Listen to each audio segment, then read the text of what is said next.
Welcome, everyone. You are tuning into Engaging Walk. My name is Drake.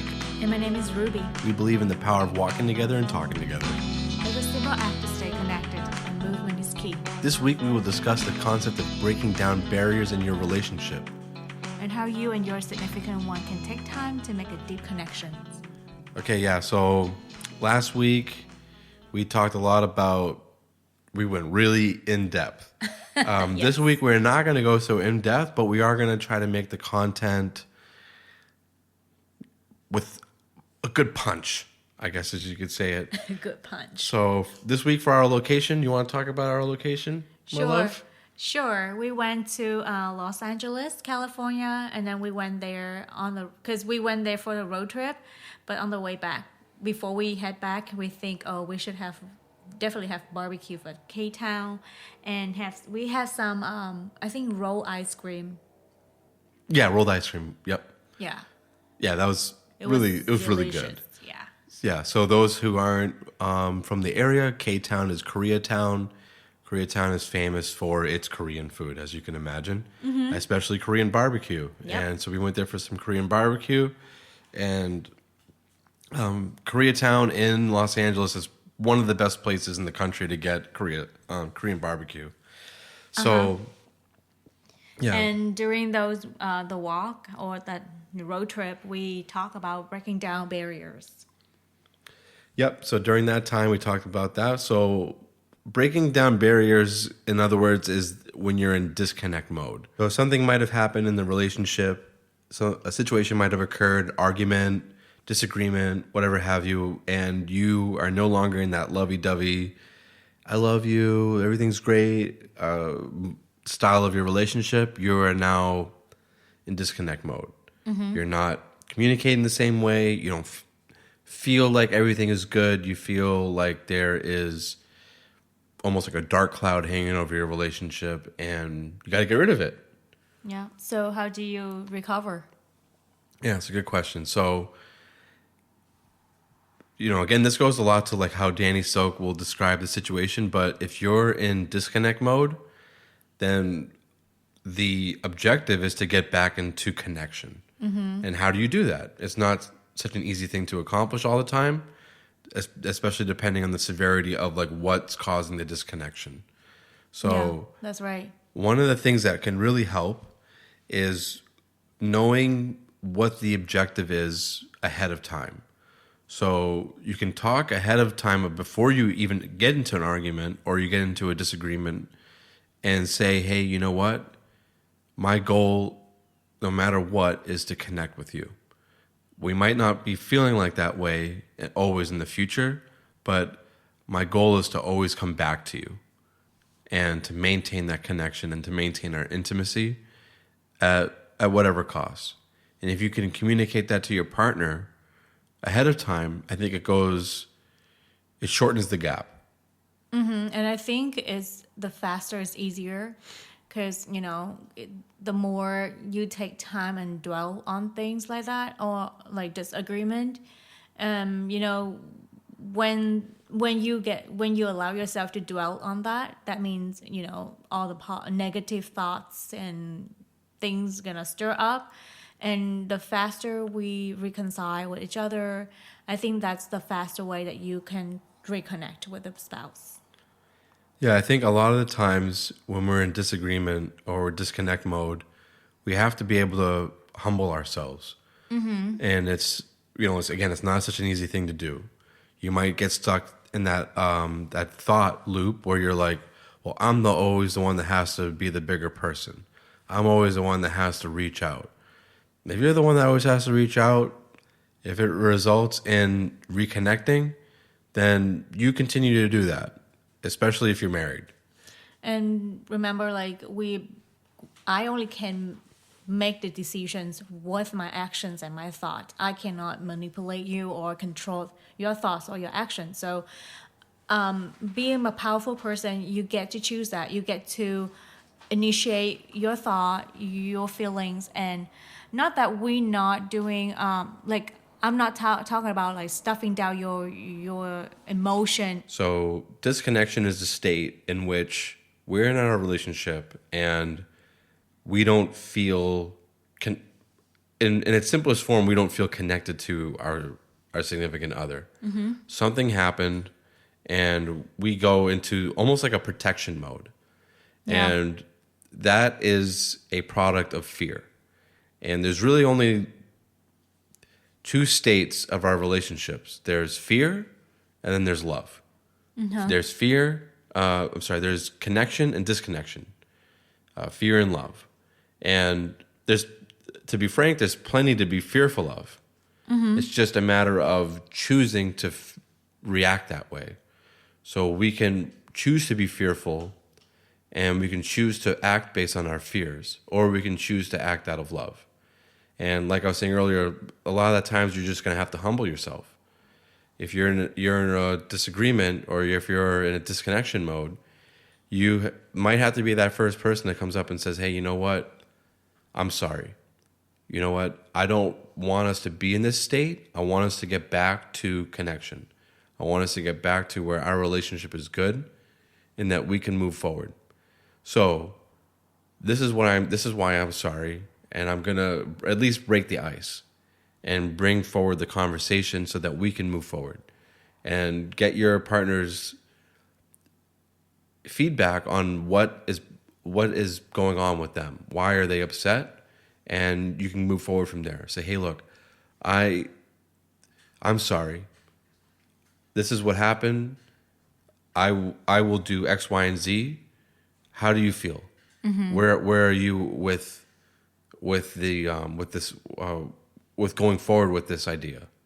Yeah, and I think like be vulnerable is very powerful, because now you get to share your thought, your feeling, and the other person gets to hear it, get to know you. And one thing that I found very powerful is that, when it was one of the communication classes that I have done, that, when you share the message, they have the listener have different, way to interpret it. So it's powerful, or very important for you. What I hear from Drake, sometimes I have to, before, actually I already feel offended, but before I jump into respond in the way that I'm not healthy, I can ask him hey, this is what I heard from you, and this is how I interpret. Is that correct? Is that what you mean? And then so that way we'll give him a chance, or to correct it, or even give myself a chance to hear in the correct way.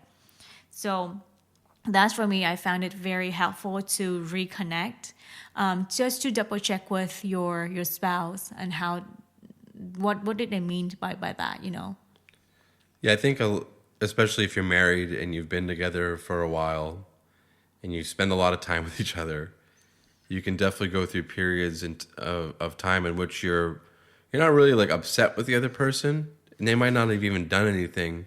You just might be in a bad mood. You might be taking it out on your spouse, which we shouldn't do.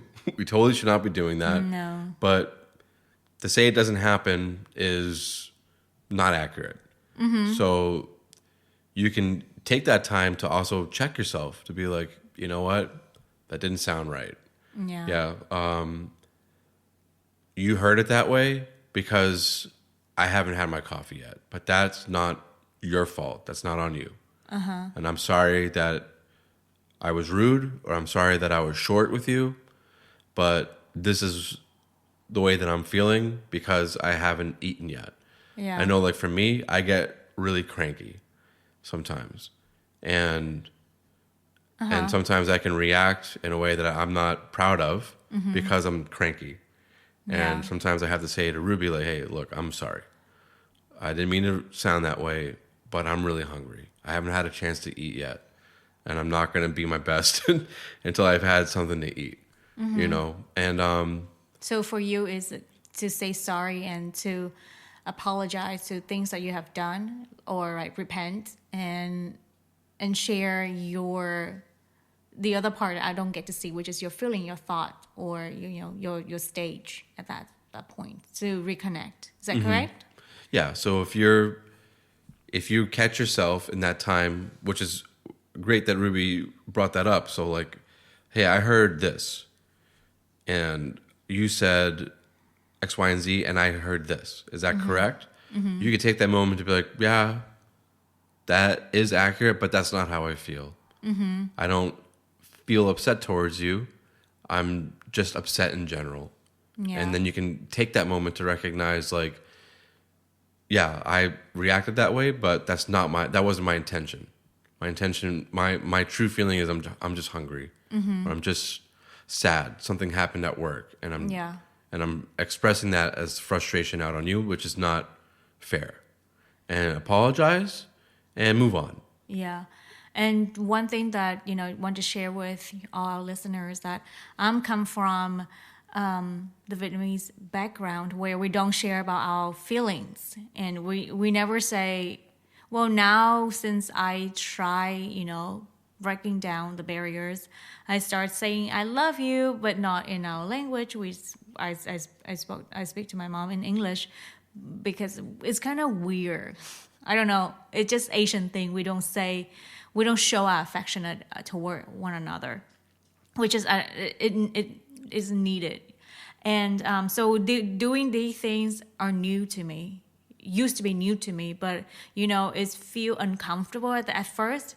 But once you do it, and you can see how helpful it become to help your relationship, that will give you courage and motivations to continue to do it.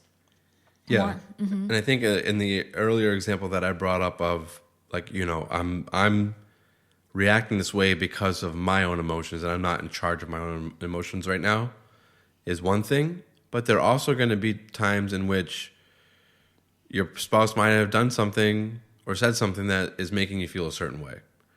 And in those situations, you have to be honest and say, hey, you know what? You left your socks out and you put them on my headphones, and I didn't like that. So that's an example. As an example, Ruby didn't do that, but just as an example, like this happened. I saw this. You did it. Just the two of us in this house, and I don't like that you did that. And I think that can be a moment in which you grow together, because let's take for granted that you're married. You're living together, you're married, and there's differences in your lifestyle, or you're discovering these differences in your lifestyles and how you conduct yourself in the house, and different ideas of like cleanliness and whatnot. And yes, like you work as a team, in order to like keep the house clean and to keep like your standard of like how the house should be. But there's also the individual like responsibility of like cleaning up after yourself. Yeah. And you have to have those discussions and be like, okay, well, I cooked, you do the dishes, or vice versa. And have those discussions in a way in which you're both on board with what's happening. So there's no one to be upset with if things aren't happening, other than like just recognizing that is the standard that you set for your house. Yeah, and I think lots of the time that things are very basic things, very small, and we just ignore that, and then they can fester. It's built up into something bigger, but actually it just starts very small. So the faster you mention that or share the thought and your feeling, again, start with I instead of you. I statement will be, helpful for the person receiving it. Like, hey, I appreciate that you enjoy my dinner. If, I cooked. I feel a little bit of not supportive or, feel sad when you just leave the bowl like that and, walk off. Because I feel more appreciated if you could have helped me clean up the dishes, which is most of the time Drake very good at, cleaning up everything that I cooked, which is I really appreciate him. So yeah, share and comment on things that matter to you, no matter how small it is, because everything starts with a small thing. So help your partner and willing to open and honest and vulnerable in front of one another. That will help too. Yeah, another helpful thing that actually came up in Credo, if you hadn't heard the special or seen the video special that we did on YouTube, highly recommend it. We got some really good footage of Coronado and did a little discussion in our home about it. But one of the things that one of the couples there discussed was this idea of like attacking the problem and not the person. So if we're having a problem in our schedule, or if we're having a problem in our expectations about who's doing what in terms of chores or responsibilities around the house, that's a problem in and of itself, not necessarily the person has the problem. So in other words, the expectation is the problem, or the lack of meeting the standard is that and the expectation is the problem, not the person. It's not always the case, or hardly ever the case, that the person is doing that because they're just being spiteful, or they're trying to hurt us. It's just something else. Yeah. So we have to have that discussion to be like, okay, well, just so we're on the same page, X, Y, and Z, and this is how I feel about that. How do you feel about that? And you have that discussion. And again, sometimes as a lot of marriage is humbling yourself. Yeah. And since you mentioned that, we can, I feel it's very I think it's very powerful when a person acknowledging what they have done. Because for me, saying sorry, and that is very, very broad, very general. But what are you saying sorry for? Like, if the person come to me, or if I'm saying sorry for another, to another person, like by saying sorry, but not like saying sorry for doing this, or go back to the clean up ourselves. Also, I'm so sorry, I didn't mean that, I forgot to clean up after myself. And then, would you forgive me? Because asking for not just say sorry and repent, but also asking the person to forgive you, and give them a choice, to forgive, and that will be powerful. And not just that, you can just continue to follow through it. Like, hey, I will do next time, or how about this? I cook tomorrow, and I will do the dishes tomorrow too. Instead of, oh, I try, because trying is like me, like you're not very intentional. So yeah, I will instead of I try. And once you follow through what you said, I think, you just give the other person trust in the things that you say. Yeah, I think if you're saying I will try, or I can try, essentially what you're saying is I will attempt to do it, but I'm leaving myself room to fail. And that's not powerful. Mm-hmm. So you should know what you can do. And you should know what you can't do, or what you won't be able to do. And you have to communicate that. So, and you have to work that out. So if you're saying, I can do this realistically, I would like to do more, but I don't know how realistic that is for me just yet. So I can achieve this smaller goal right now. I know that I can do that. Yeah. And I would like to work myself up to this. Again, everybody has different backgrounds about how they lived in their home. Some people might have been babied by their parents or grandparents or what have you. And you're coming into the home together, and you're like, wow, this person can't do anything. This person can't do laundry, they can't clean, they can't cook, they can't do anything. So it might not be realistic for them to cook and clean and do all these things for themselves. Sounds kind of sad, but I can imagine that there's a lot of people like that, or at least enough. So you can work through that together, and or have that person come up the ideas because they know their capability. Yeah, and you work through that. Yeah. Well, hey, I know that you're not so great at that, but I need help. Yeah. So I would like to see some support. How can you support in that area? Well, I can't do all of this quite yet, but I can do this. Yeah. And that will show intention, and that will show progress. And you can keep moving, and then you never know. You might find that you are a great cook and that you love cooking. Just let you discover that. Yeah. Yeah, I think I went through a phase where I was watching a lot of cooking shows, and I was like, man, these guys, they really know how to cook. So I was getting really into cooking, and I love to cook. I like, in the previous episode, we talked about how I take that cooking time like a zen. I can cut, I can, do all the prep. You mean your quiet time? Yeah, my Your quiet zone time, out my zone out time. I can, really get creative and make a dish, and we have a goal in our home of not letting any food go to waste. So sometimes that can be really creative. Like we got this, we got that, this other thing, and none of them really go together, but we can make it work. Yeah. And you can have fun with it. You can totally have fun with it and be supportive of your spouse and their achievements. And hey, you know what? The worst comes to worst is they'll make a really bad dish, and you can just order some Domino's. If it doesn't turn out so well. But at least you have that opportunity to try and to support one another.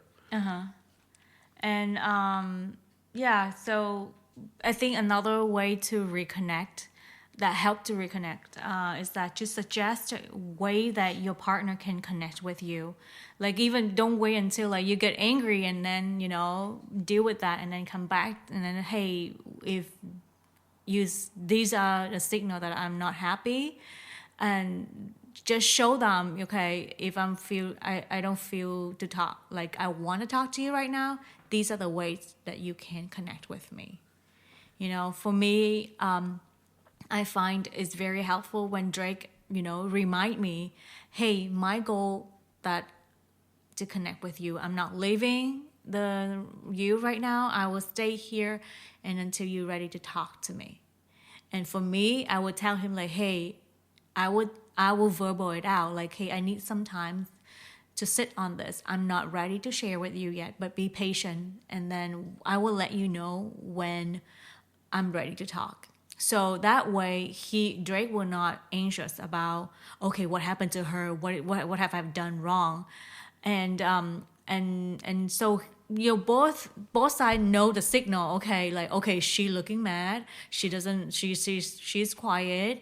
Okay, and then so what should I do with that? So give your partner different cards so that they can read you. And how to reconnect with you before things happen. I think that will be, another way for me to reconnect with your partner. Yeah, and then, depending on the severity of the disconnect, like, again, every situation is different of why you're disconnecting and what's the cause of it. Some of them can be very mundane and almost trivial, and some of them can be very profound and, what can seem like irreparable. And you just have to also understand your partner's and your spouse's love language. Yeah. And that can go a long way of just showing in a sign like, hey, I'm here to connect. Yeah. It could be a simple sign of like hand on the shoulder, a hug, even though they're upset, or a gift, or whatever an act of service, whatever it is that your partner really desires as in terms of their love language, incorporate that into your olive branch of reestablishing connection and maintaining that connection. That'll go a long way. Yeah. Well, having said that, we're moving to our assignment for this week. So definitely you want to I would say share this on YouTube or on any of our social medias, maybe discuss on there like how the conversation went. But what we'd like for you guys to do is to discuss ways that your partner can connect with you. So have that sit down talk with them and be like, hey, you know what? If we're getting into an argument in the future, we're not in one right now, but if we're getting into a stage of disconnection, I want you to hire one of those people that fly the planes and they make the messages, No, you know, make and it practical. and say, please forgive me, and then let me see it. Or get a blimp with a sign on it that says, please forgive me. But basically, just discuss with your spouse or your partner ways that they would love to, reconnect, and let us know what they are. It could be good suggestions for other couples or even for us. Well, thank you for tuning in for this week and spend some time with us this week. We appreciate that, and we hope that you can take our engaging walk and make it your own. Stay tuned for next week's episode. We will discuss the concept of growing together financially. Ooh, and don't forget to click on the follow button and follow us on Facebook, Instagram, YouTube. Yeah, there's definitely a follow button on Spotify. Oh, yes. Click on that one and click subscribe. Go on to our social media, our website, engagingwalk.com. You'll find our Facebook, Instagram, YouTube channel, and you can subscribe there and stay tuned for all the things that we're doing. We got our weekly episodes that are coming out every Monday. Mm-hmm. And so next week, we're going to be going over financial growth, which is a really interesting part, very key component to a successful relationship. Yep. And marriage, especially marriage. And yeah, we're going to go over that. We're going to talk about maybe some financial growth things that you can implement in your life, even as a single person, that can help you get ready for marriage. And a little bit of experience with LifeSurge. Yeah, a little experience with LifeSurge. And the different components of finance, because it's not just like, hey, what's in your bank account, but there's lots of other components too, like business, investments, and taking all that into consideration so that you and your loved ones can be equipped to take on all of the crazy things that are happening in this world. That's right. Okay, so again, thank you for tuning into Engaging Walk. My name is Drake. And my name is Ruby. And together we are signing out.